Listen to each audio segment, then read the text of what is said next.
What? Hey, what is up? What are you reading? I am Rhiannon, and today I am doing a book review for A Curse So Dark and Lonely by Brigid Kemmer. I am pretty much using the blog post that I put up yesterday as a script. So, Bloomsbury very kindly sent me a copy of A Curse So Dark and Lonely for an honest review, so I am doing that for you guys today. I will start by saying that there is a character in the book, Harper, the main character. She has cerebral palsy. I do not have cerebral palsy, nor do I know anyone with it, so I'm not going to comment on the representation of cerebral palsy in the book. She did talk to a friend who had it, who explained what Harper could and couldn't do with the illness, so I'm sure that it's...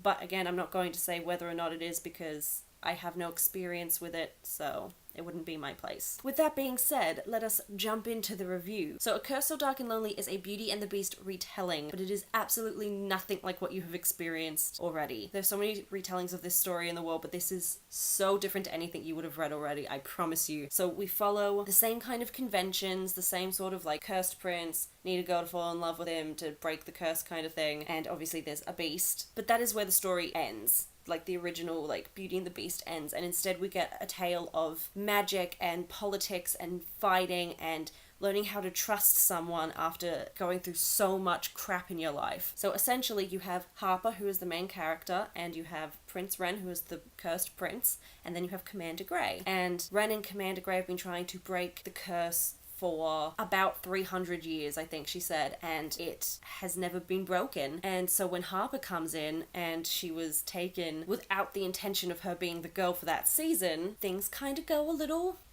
And Ren decides that it's going to be his last season, and he tells Lilith, his enchantress, that put the curse on him, and she's like, well, in that case, if you don't break the curse, you're going to come with me forever. And that doesn't sound like fun. So I'm going to talk about the characters. I do want to go into those characters a bit because Brigid's character development throughout the story is so good. But I want to talk about Harper first because she is our leading lady. By the end of the novel, everyone that she had met, like there's a character called Feyre and she's gorgeous and I love her to death. After she meets all these people, they instantly start to trust her because she's such a kind and genuine human being that everyone they're just drawn to her. She's strong and independent. She doesn't let anyone boss her around. She's also very level-headed. Sometimes she does let her emotions kind of get in the way of things, but she's very like, this needs to be done, and it needs to be done now, and we're gonna go do this now, so let's go. But her compassion for others and for the people around her made her such a lovable and relatable character to me that I was drawn to her the minute I started reading the book. Ren was also really good. He was very supportive of Harper. She did one or two things where he'd go, yeah, no, but he still wouldn't made her feel bad about anything that ever happened. He always tried to fix it if it needed to be, and he was really supportive and kind with her, and he understood that she wasn't likely to fall in love with him in these circumstances, and he accepted that. But instead of being like, well, it's over, goodbye, he and Harper worked together and formed this bond. And one of my absolutely favorite parts of this novel was watching Harper and Ren trusting each other, because they've both been through a lot of stuff. Harper's been through a whole bunch of crap with her family, and Ren's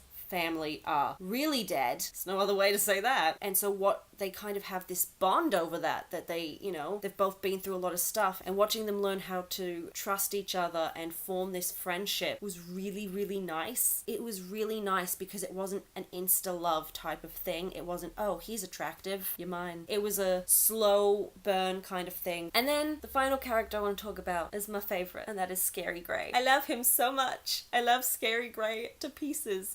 He is such a fantastic character. Again, the character development with Grey was amazing. He was very, quiet and stoic, and then... Is that the word I'm looking for? 1 second, please. Stoic. I don't think that's the word I want. It is! Ha! Look at me go. I'm not an English major for nothing. And once he meets Harper, and they all start plotting together to take down everything that's going on around them and keep the kingdom, he softens up a fair bit, and you see a lot more emotion from him, and he's such...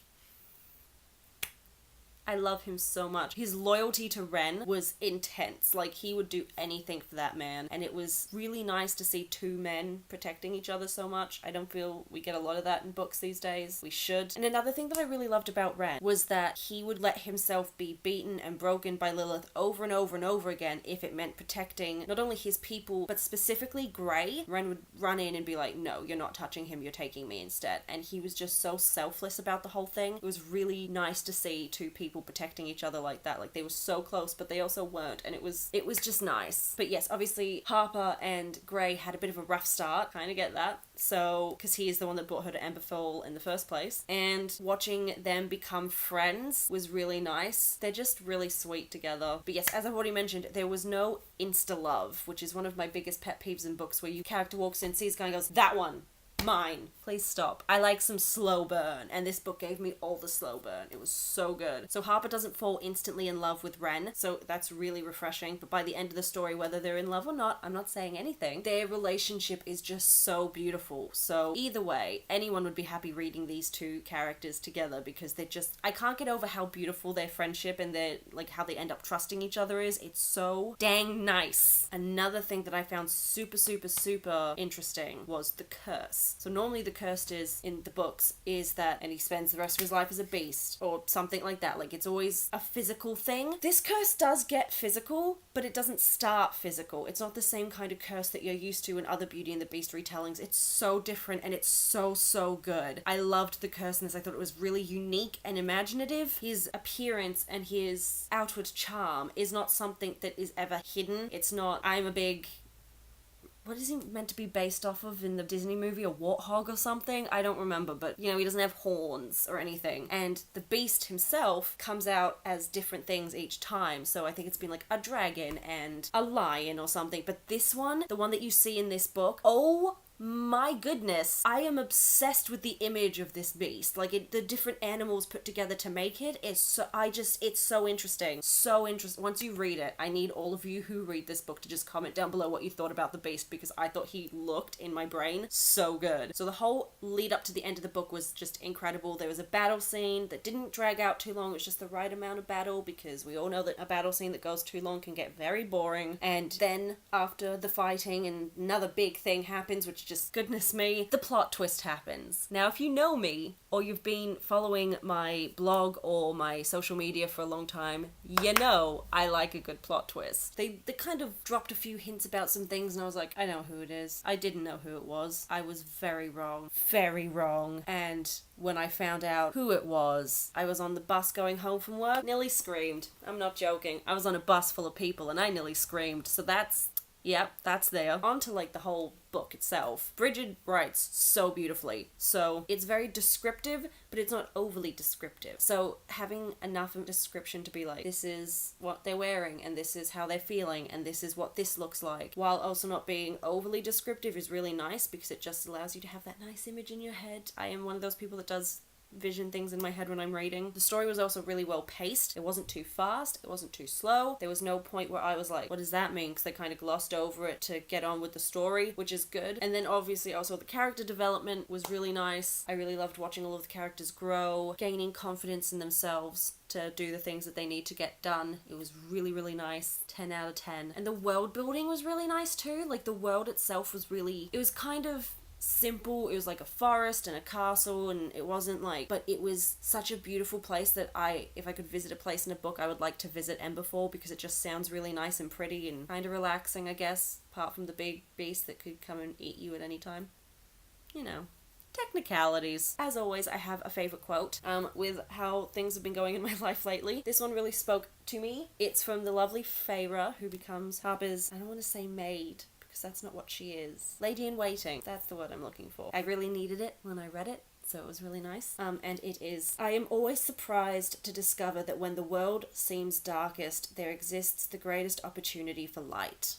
I thought that was really nice. Anyway, I gave this book 5 out of 5 stars. I would highly recommend this book to anyone who likes fantasy, romance, a little bit of humor, world building, character development. Anyone who likes Beauty and the Beast, 100% recommend it to you. And yeah, I hope you guys enjoyed this book as much as I did when you read it. So go and get your hands on a copy. It's out now in America and the UK, I believe, and it's out February 4th in Australia and New Zealand. So you can still pre-order it. And if you do pre-order, go to Bridget's website and find this book on her website and enter the pre-order contest / prize. You get a bonus chapter for this book on the 12th of February, and you also, when it's available, you receive a chapter or something from the next book, which is exciting, and it's been extended, so I think it ends on like the 5th of February. So if you haven't done it already, go, go, go, go. You have just enough time. Run. Run. But yeah, I hope you guys enjoyed the video. I hope you guys are having an absolutely wonderful day. If you'd like, you can follow all of my social media, which is linked in the description box down below. Please consider giving this video a thumbs up and subscribing if you would like. And I will see you guys all in the next video. Goodbye.